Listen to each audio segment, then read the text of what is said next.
At di ko sukat akalain na sa gabing yun, gawa ng walang hindi maganda. Ating kami na noon nang narinig niyang umiyak si Baby. Kaya pumasok ito sa kwarto namin. Hinahali ko naman si Baby at kinuha sa akin. Halos magkalikit ang aming mga malaking ate-ay. Na nakasuklit sa likod niya, nanginginig ang luha sa takong ate-ay. At wala akong nagawa. Tinakpan niya ang bibig ko at sa nakatuparan ng nanay. Nagalit sa asawa niya.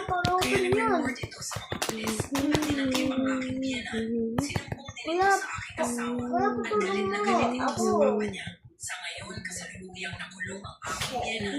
Grabing trauma